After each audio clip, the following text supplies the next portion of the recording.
बिस्मिल्लाहिर्रहमानिर्रहीम।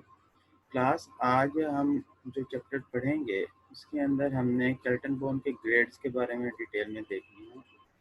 हम जब केल्टन बोन के डिफरेंट ग्रेड्स अप्लाई करते हैं तो उसके हमारे पास क्या क्या इंडिकेशंस होती हैं और क्या क्या कंट्रा इंडिकेशंस हैं जब हमने उन ग्रेड्स को अप्लाई करना है। हमने 3 ग्रेड्स की बात की, उसके अंदर उन तीनों को कंपोनेंट्स को हमने समझा और स्टार्ट पे हमने दो इसके मेन पॉइंट्स रखे थे कि हमने इन ग्रेड्स को कब अप्लाई करना है, कौन कौन सी पैथोलॉजीज हैं, कौन कौन सी कंडीशंस हैं जिसके लिए हम ये ग्रेड्स अप्लाई करते हैं। तो सबसे मेन जो हमारे पास प्रॉब्लम के साथ पेशेंट आता है वो होती है पेन। तो पेन मैनेज करने के लिए हमने कौन से ग्रेड्स अप्लाई करने हैं, कितनी इंटेंसिटी के साथ, कितनी फ्रीक्वेंसी के साथ हमने उन ग्रेड्स को अप्लाई करना है।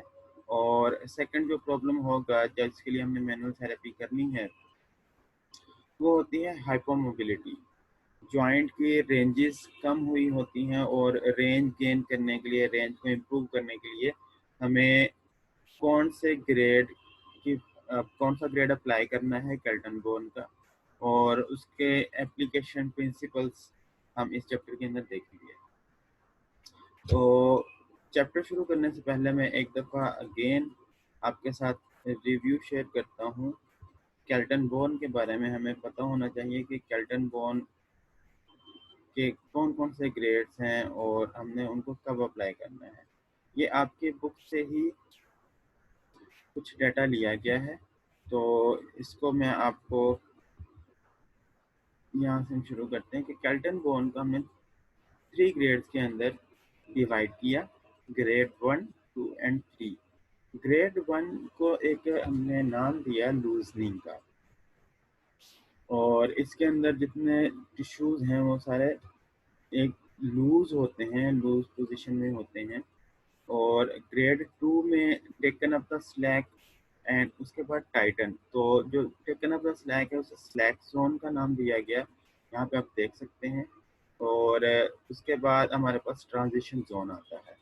अब ग्रेड 2 के अंदर ही हमारे पास 2 फर्दर पोर्शन आ गए हैं, स्लैक और टाइटन का। तो वहाँ पे हमने एक एरो के साथ एक मार्जिन या बॉर्डर ड्रॉ कर लिया।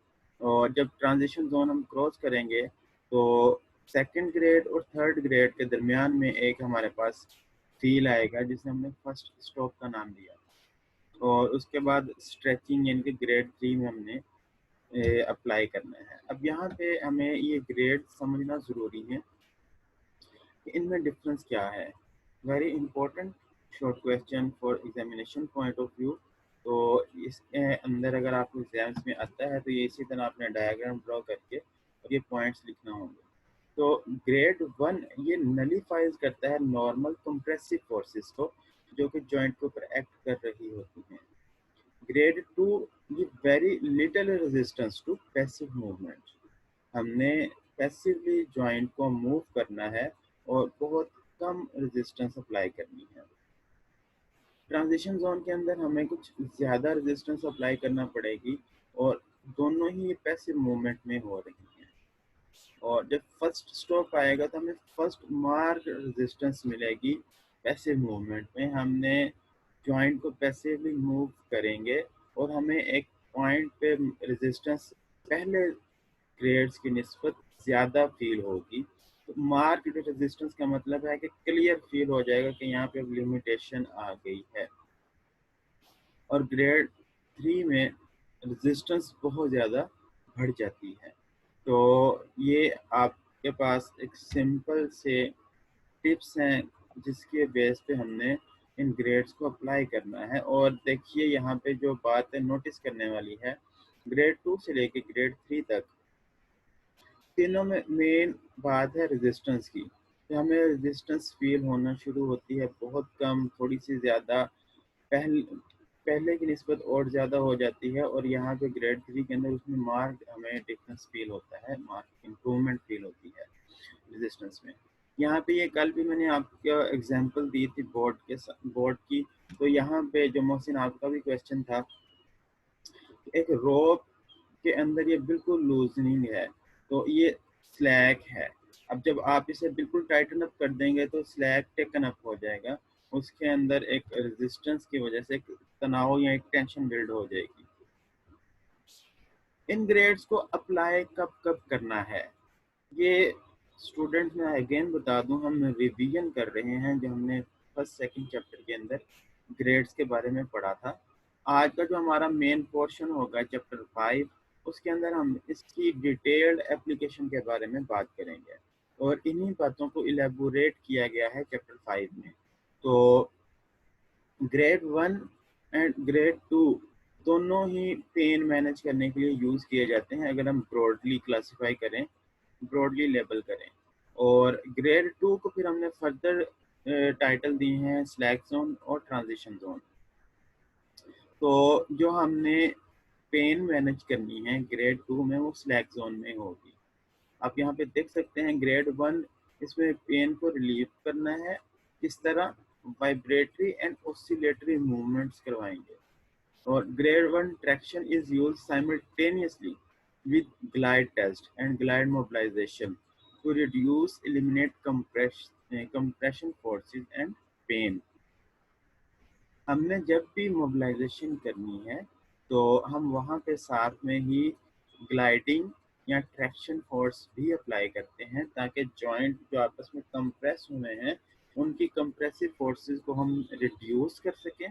और जैसे ही जॉइंट की कंप्रेसिव फोर्सेस रिड्यूस होंगी तो उससे पेन मैनेज होगी। और साथ में हमने वाइब्रेटरी और ऑसिलेटरी मूवमेंट्स करवानी है। ग्रेड 2 के अंदर हमने पहले तो जॉइंट प्ले को टेस्ट करना है और उसको ट्रैक्शन और ग्लाइडिंग करवा के फिर पेन मैनेज करेंगे। और जो इसका ट्रांजिशन जोन है वो ट्रांजिशन जोन यूज़ किया जाता है रेंजेस इम्प्रूव करने के लिए। और इसमें अगर पेन मसल स्पैज्म की वजह से हो, कोई सॉफ्ट टिश्यूज जो है वो शॉर्टन हो गया हो, तो उन सॉफ्ट टिश्यूज को रिलैक्स करने के लिए हम ग्रेड 2 का ट्रांजिशन जोन यूज़ करते हैं। एमसीक्यूज पॉइंट ऑफ व्यू से ये बातें बहुत इंपॉर्टेंट हैं। और ये डिफरेंस किस तरह पता चलेगा कि हम जो मोबिलाइजेशन अप्लाई कर रहे हैं वो ग्रेड 1 में है या ग्रेड 2 में है, ये सारा का सारा प्रैक्टिकल किए बगैर हमें नहीं समझ आता कि कितने रेजिस्टेंस लगा के ग्रेड 1 है, कितनी रेजिस्टेंस के साथ ग्रेड 2 है। तो आप लोग घर में आज किसी को भी मॉडल बना के अपने छोटे बहन भाइयों को या किसी को भी खुद से प्रैक्टिस करने की कोशिश करिएगा। शोल्डर जॉइंट मोस्ट एक्सेसिबल है इन ग्रेड्स को टेस्ट करने के लिए। और हम अभी ये बात पढ़ेंगे कि स्पाइन पे जब हम सेगमेंटल मोबिलाइजेशन करते हैं तो उस वक्त इन जोन्स को डिफ्रेंशिएट करना थोड़ा मुश्किल होता है। स्पाइनल सेगमेंट्स में बहुत से सॉफ्ट टिश्यूज, बहुत से स्ट्रक्चर्स वो कंबाइन हैं। तो इसमें ग्रेड्स डिफ्रेंशिएट करने के लिए आप शोल्डर के ऊपर कनकेव कन्वेक्स रूल के अकॉर्डिंग जो हम ग्लाइड्स देते हैं वो अप्लाई करने की कोशिश करिएगा। एक बात बच्चों याद रखिएगा कि अक्सर जब हम ओपीडी में पेशेंट्स के ऊपर थर्ड ईयर यानी कि जो आप फिफ्थ सेमेस्टर और सिक्स सेमेस्टर के स्टूडेंट्स होते हैं, जो बिल्कुल फर्स्ट इंटरेक्शन होता है उनका स्टूडेंट्स के साथ, तो जब वो पेशेंट ग्रिप करते हैं, हाथ लगाते हैं, तो उनकी हैंड प्लेसमेंट और हैंड ग्रिप बहुत पिंचिंग होती है, पेशेंट अनकंफर्ट हो जाता है। तो कोशिश करिएगा कि आप जो भी आपका मॉडल हो वो अनकंफर्ट नहीं होना चाहिए आपके हैंड प्लेसमेंट के साथ। और जो आप ग्लाइड्स देंगे और इन ग्रेड्स को जब आप डिफ्रेंशिएट करेंगे तो पेशेंट रिलैक्स रहना चाहिए। अगर आपकी इन मोबिलाइजेशन से या इन ग्लाइड से पेशेंट अनकंफर्ट हो गया है या उसकी पेन प्रोवोक कर गई है, तो फिर आपकी फर्दर असेसमेंट, एग्जामिनेशन, वो सारा ही वेग हो जाएगा। आप क्लियर कट डिफ्रेंशिएट नहीं कर पाएंगे कि प्रॉब्लम किस वजह से है। तो सिम्टम्स ड्यूरिंग असेसमेंट वो प्रोवोक नहीं करने चाहिए। और कल भी मैंने आपसे बात की थी कि जब हम असेसमेंट कर रहे होते हैं तो कंप्रेशन जहाँ पे अप्लाई करना है, जहाँ पे प्रोवोकेशन होनी है, किसी टेस्ट के अंदर हम सिम्टम्स को प्रोवोक करके कंफर्म करने की कोशिश करते हैं, तो वो test at the end of your examination होना चाहिए। जब आप पेशेंट के असेसमेंट कर रहे हैं तो पहले सारे टेस्ट अप्लाई कर लें और एट द एंड आप वो टेस्ट परफॉर्म करेंगे जिससे पेशेंट के सिम्टम्स प्रोवोक करते हैं। तो इन ग्रेड्स को आप घर में किसी को भी मॉडल बना के एक दफ़ा फील करने की कोशिश करिएगा कि इनमें क्या डिफरेंस है। उसके बाद ग्रेड 3 है, इसमें आपने जॉइंट प्ले फील करना है। उसके बाद mobility and joint play by stretching shorten tissues with slow और क्विक मोबिलाइजेशन। इस पे हम मोबिलाइजेशन करेंगे और साथ में स्ट्रेचिंग करेंगे। बच्चों 1 सेकंड होल्ड करिएगा। हम बात कर रहे थे ग्रेड्स की, तो जो ग्रेड 3 होगा इसके अंदर हमने सॉफ्ट टिश्यूज जो कि कॉन्ट्रैक्ट हुए हैं किसी पैथोलॉजी की वजह से, उनको स्ट्रेच अप्लाई करना और साथ में मोबिलाइजेशन करनी है। तो बाकी सारी बातें आप पहले पढ़ चुके हैं, यहाँ पे सिर्फ ये बात समझने वाली थी ग्रेड्स की। अब मैं आपसे आज का लेक्चर शेयर करता हूँ जो कि हमने बुक से देखना है।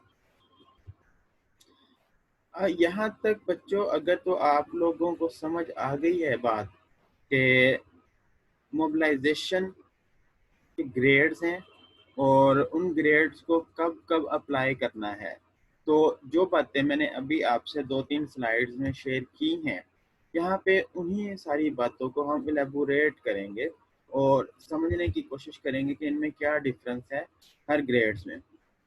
तो आज का जो हमारा चैप्टर है वो है स्पाइनल जॉइंट मोबिलाइजेशन।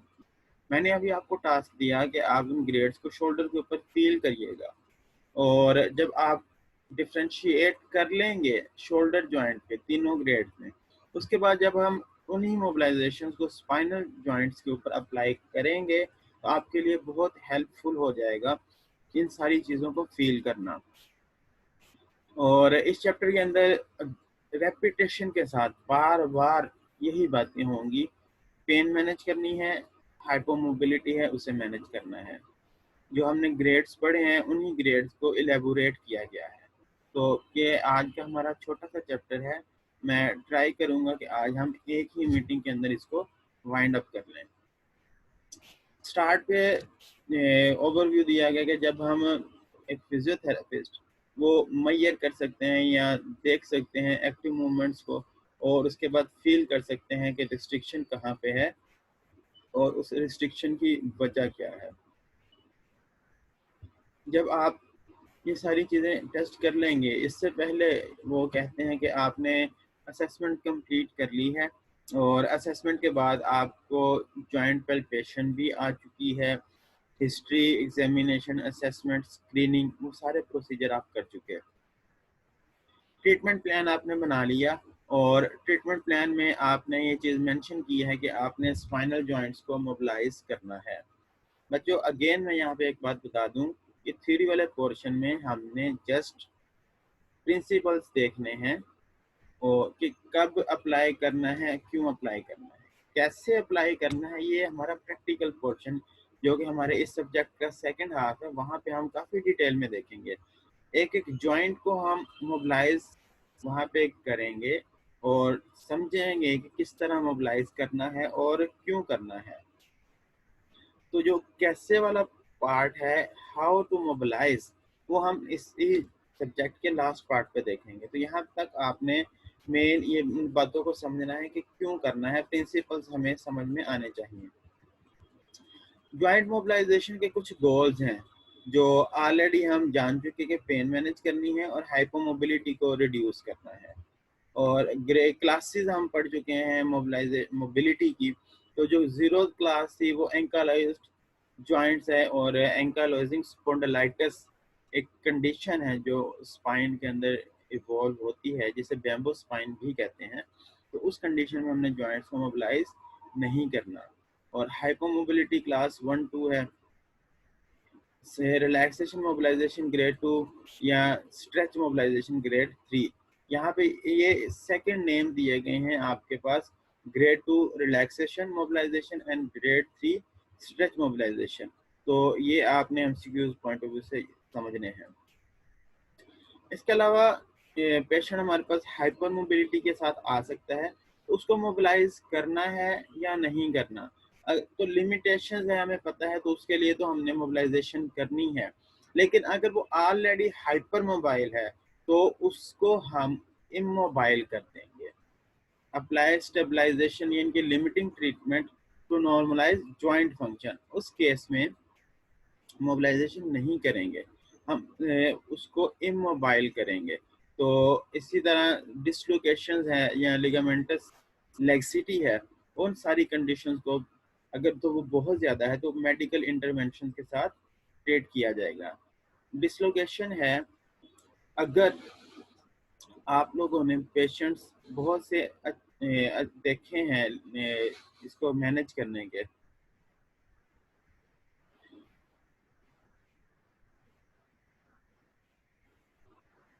जी ठीक है, आपके मैसेज मैंने पढ़ लिया। मैं यहाँ पे बात कर रहा था डिसलोकेशन। अगर तो आपने पेशेंट्स बहुत से देखे हैं और इन इसका प्रिंसिपल आपको आता है, तो फिर तो आप डिसलोकेशन के जो पेशेंट इजीली मैनेज कर सकते हैं, उनको रीलोकेट कर सकते हैं। शोल्डर जॉइंट अगर डिसलोकेट है और या कोई भी और जॉइंट डिसलोकेट हुआ हो, और अगर आपको ये अंडरस्टैंडिंग नहीं है, आपने कोई पेशेंट नहीं देखे और आपको ये आइडिया हो गया है कि पेशेंट जॉइंट डिसलोकेट है, तो उसे फिर हम रेफर कर देंगे। यहाँ पे मेडिकल इंटरवेंशन की बात की गई, तो डेफिनेटली ऑर्थोपेडिक रिलेटेड कोई केस होगा तो हम उसे ऑर्थोपेडिक फिजिशियन के पास या सर्जन के पास रेफर कर देंगे। यहाँ पे अलीशा आपका क्वेश्चन है डिस्क स्लिप का। तो डिस्क स्लिप की डिफरेंट स्टेजेस हैं, कैटेगरीज हैं, किस लेवल के डिस्क स्लिप है।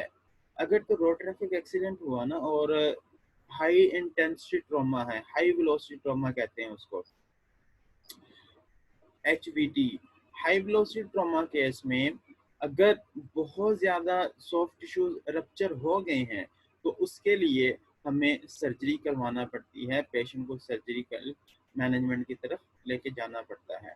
और अगर वो एक्यूट ट्रॉमा है या माइनर ट्रॉमा है या मॉडरेट वेलोसिटी ट्रॉमा है, तो उस केस में फिजियोथेरेपी से उसे मैनेज किया जाता है।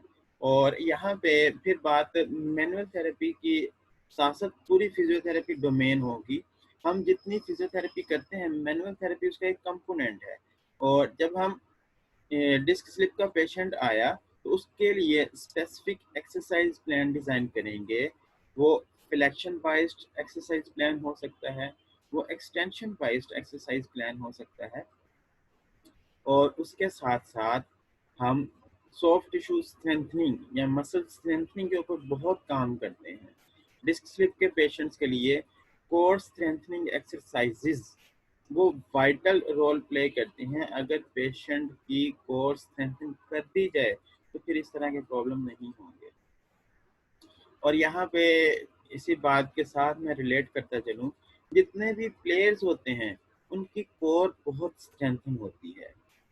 वो ड्यूरिंग स्पोर्ट्स, ड्यूरिंग एक्टिविटी और प्लेयन हो रही होती है। समटाइम्स फुटबॉल्स की अगर हम गेम देखें या हॉकी की गेम देखें जिसमें कॉन्टैक्ट स्पोर्ट्स है, रग्बी है इसी तरह, या बास्केटबॉल है, तो ये सारी कॉन्टैक्ट स्पोर्ट्स हैं जिसके अंदर बहुत ज़्यादा कुलियन हो रही है। तो इन सारे केसेस में जब एथलीट्स को ट्रेन किया जाता है तो उनकी कोर स्ट्रेंथन की जाती है। तो अगर हमारा ये पोर्शन इस सब्जेक्ट का हिस्सा नहीं है, लेकिन अगर ये हमारा सब्जेक्ट कंप्लीट हो गया तो कोर स्ट्रेंथनिंग एक्सरसाइजेज के ऊपर मैं आपका एक लेक्चर ले लूँगा। तो वो बहुत हेल्प करती हैं। अगर हम प्रॉपर कॉन्सेप्ट हो ना कोर का, what is core and what are core strengthening exercises, तो उसके बाद जब हम बैक एक का कोई भी पेशेंट डील करेंगे तो उसमें ड्रामेटिक रिलीफ मिलता है पेशेंट को, और पेशेंट की जो भी पैथोलॉजी, जो भी प्रॉब्लम होती है वो रिड्यूस हो जाती है। हम बात कर रहे थे गोल्स की, तो देखिए यहाँ पे हमारे पास पेन मैनेज करने का एक गोल है, उसके बाद रिलैक्स करना है और मैनिपुलेट करना है, यानी स्ट्रेच मोबिलाइजेशन एंड मैनिपुलेशन। यहाँ पे बात मैं करता चलूँ मोबिलाइजेशन तो तीनों हैं, लेकिन एक को नाम दे दिया गया मैनिपुलेशन का।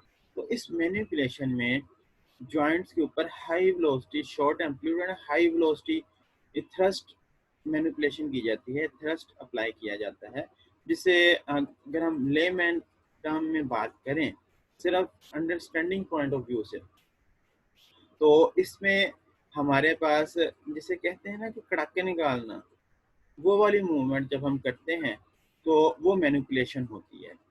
या जो अगर आप लोगों ने कभी ऑब्जर्व किया हो, जो कायरोप्रैक्टर होते हैं, जो कायरो प्रैक्टिस कर रहे हैं, वो भी जो पॉपिंग साउंड आते हैं डिफरेंट जॉइंट से, वो मैनिपुलेशन है। आप अपने फिंगर्स को जब पॉप करते हैं, कड़ाके निकालते हैं, तो ये भी मैनिपुलेशन है, आप स्मॉल जॉइंट्स को मैनिपुलेट कर रहे हैं। तो इसी तरह हम स्पाइन के ऊपर मैनिपुलेशन या थ्रस्ट मोबिलाइजेशन अप्लाई करते हैं। क्या इंडिकेशन होंगी, क्या टेक्निक्स होंगी? इंडिकेशन हम यहाँ पे पढ़ेंगे, टेक्निक्स हम प्रैक्टिकल वाले पोर्शन के अंदर अंडरस्टैंड करेंगे। और अगेन बता दूं कि ये जितनी भी टेक्निक्स होंगी, इन सब के लिए hand placement, position of the patient, starting position, position of the therapist, ये बातें अगेन एंड अगेन रिपीट होंगी। मोबिलाइजेशन टेक्निक, अब हमने बात करनी है स्पाइनल जॉइंट्स की। तो जो पेन मैनेज करने के लिए हम अप्लाई करते हैं, ग्रेड 1 2 है, और 2 का स्लैक जोन है। किस पोजीशन के अंदर करना है? जॉइंट रेस्टिंग पोजीशन में करेंगे।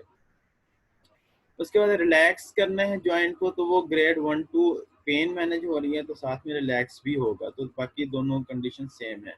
यहाँ पे पेन मैनेज करने के लिए स्लैक जोन को लेदर से हाईलाइट किया गया। Similarly, for stretch mobilization, we apply grade 3, और पोजीशन क्या होगी? रेस्टिंग पोजीशन होगी। या अगर पेशेंट की रिस्ट्रिक्शन है, रेंजेस लिमिटेड हैं, तो फिर जहाँ पे उसकी रिस्ट्रिक्शन है, द पॉइंट ऑफ रिस्ट्रिक्शन, वहाँ पे हम ग्रेड 3 अप्लाई करेंगे। और मैनिपुलेशन ये हाई वेलोसिटी शॉर्ट एम्पलीट्यूड है, और इसको अभी हम रेस्टिंग पोजीशन में अप्लाई करते हैं। देखिए बच्चों, यहाँ पे एमसीक्यूज पॉइंट्स, एमसीक्यूज काफ़ी ज़्यादा बनते हैं। रेस्टिंग पोजीशन है सब में। यहाँ पे स्ट्रेस मोबिलाइजेशन, जहाँ पे रिस्ट्रिक्शन आ रही है, तो हम वहाँ पे अप्लाई करेंगे। पेन रिलीफ मोबिलाइजेशन हम किस वजह से हो सकता है? स्पैज़म है, किसी और सिम्टम्स हैं, तो हमने ग्रेड 1 और 2 का स्लैक जोन अप्लाई करना है। और स्ट्रेच टेक्निक्स हम यहाँ पे अप्लाई नहीं करेंगे। समटाइम्स कोई बायोकेमिकल या बायोमैकेनिकल स्टेटस ऑफ जॉइंट्स वो हमें कंफर्म नहीं होता कि कंडीशन क्या हो, क्यों नहीं होता। पेन बहुत ज़्यादा है पेशेंट को, मसल्स वहाँ पे मसल गार्डिंग हुई होती है, मसल स्पैज़म है, तो उस कंडीशन में हमने सिर्फ पहले पेन मैनेज करनी है। जब आप पेन प्रॉपरली मैनेज कर लोगे, तो उसके बाद हम रेंजेस इम्प्रूव करने की तरफ जाएंगे। एक और मैं आपसे क्लिनिकल सिनेरियो डिस्कस करता चलूँ कि जब हमने अपनी ओपीडी स्टार्ट की, उस वक्त हमने ओपीडी से मुराद ये है कि जब मैंने 3rd ईयर में रोटेशन हमारी ओपीडी में, फिजियोथेरेपी ओपीडी में शुरू हुई, उस वक्त इन बातों का नहीं पता था। रीज़न क्या थी? हमने मैनुअल थेरेपी पढ़ी है फाइनल ईयर में, और आप लोग पढ़ रहे हैं 3rd ईयर में। तो यहाँ पे जब आपकी प्रिंसिपल, हम ये सारी चीज़ें अप्लाई करते थे, और हमें कौन बताते थे? हमारे टीचर्स बता रहे होते थे, और हमारे सीनियर्स बताते थे कि ये सारी चीज़ें किस तरह से करनी है। हमने प्रैक्टिकल पोर्शन पहले किया, उसकी थ्योरी बाद में पढ़ी, जो रियलिटी है, और ऑन द रिकॉर्ड में ये बात कर रहा हूँ।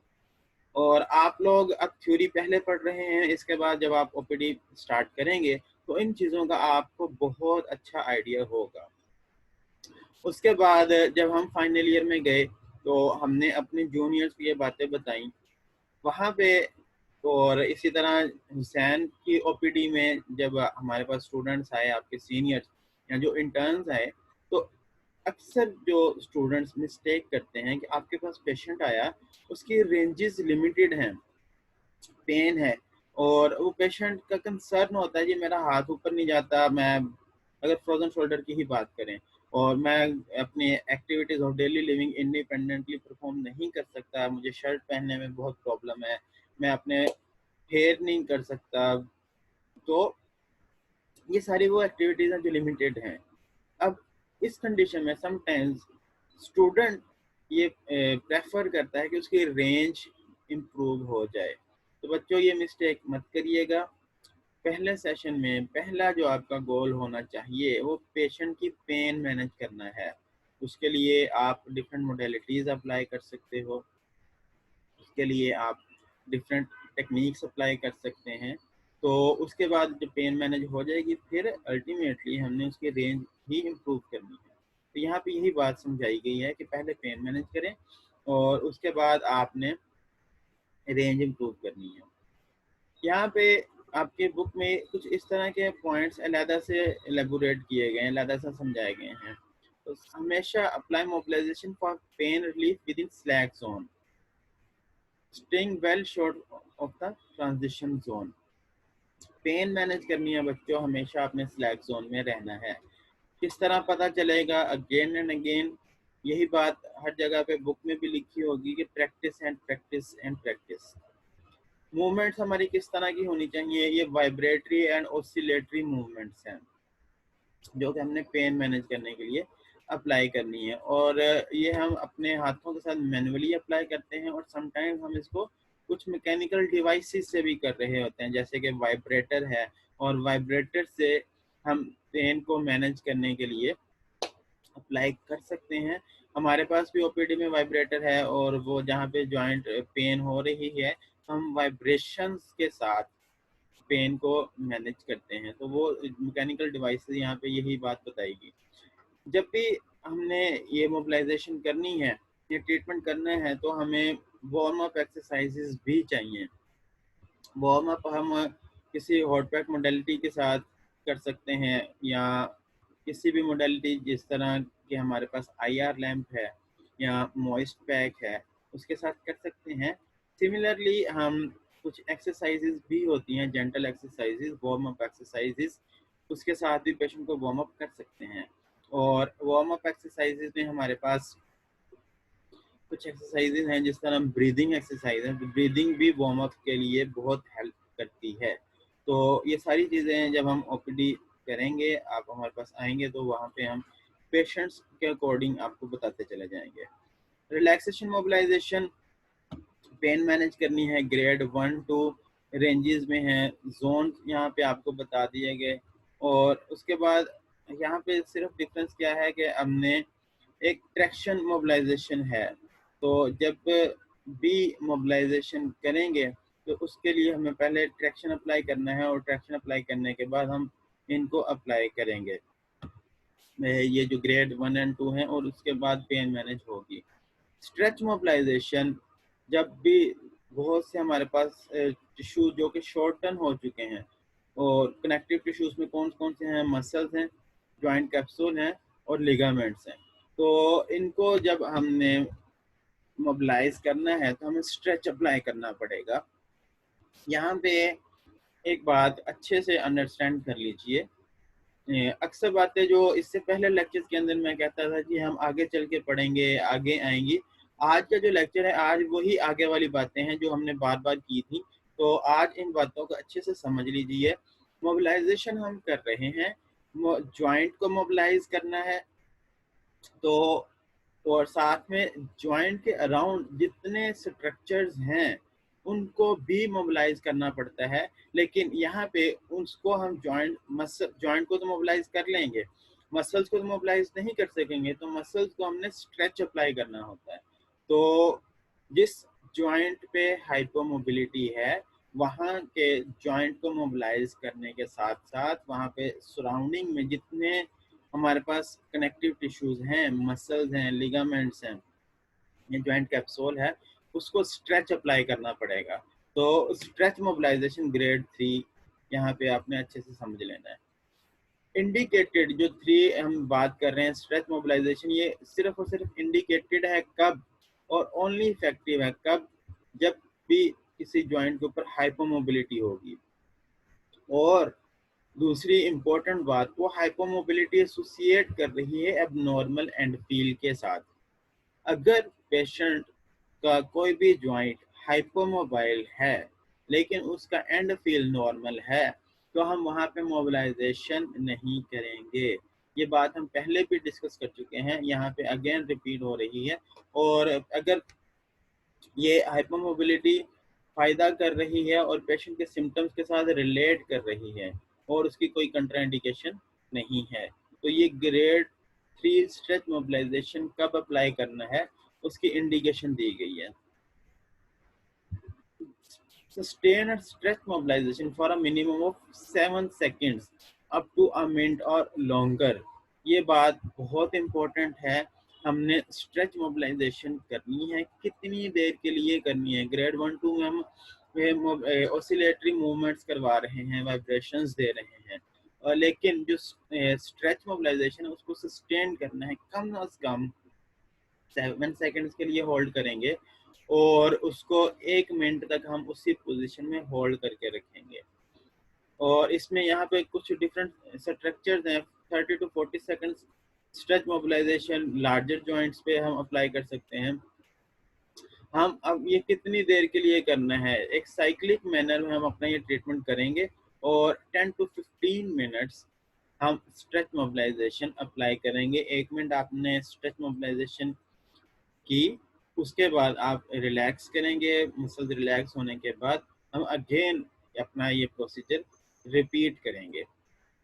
तो इस तरह अगर आप 10 to 15 मिनट्स करते हैं तो आप इस टाइम ड्यूरेशन में ये स्ट्रेच मोबिलाइजेशन यही 10 to 15 टाइम्स ही कर सकेंगे। अगर आप 1 मिनट कर रहे हैं तो 1 मिनट में एक बार हो रहा है, अंदर ब्रेक आ रहा है, तो 8 to 10 टाइम्स इजीली इतने टाइम पीरियड में हो जाएगा। यहाँ पे जो समझने वाली बहुत इम्पोर्टेंट बात है कि सेगमेंट्स को जब हमने स्पाइन के ऊपर मोबिलाइज करना है तो एक जॉइंट को फिक्स करना बहुत ज़रूरी है। तो जब हम फिक्सेशन करेंगे, fixation of one joint partner is absolutely essential for in effective stretch mobilization. ये बात बहुत इंपॉर्टेंट है, इसको समझ लीजिएगा। हमारी ये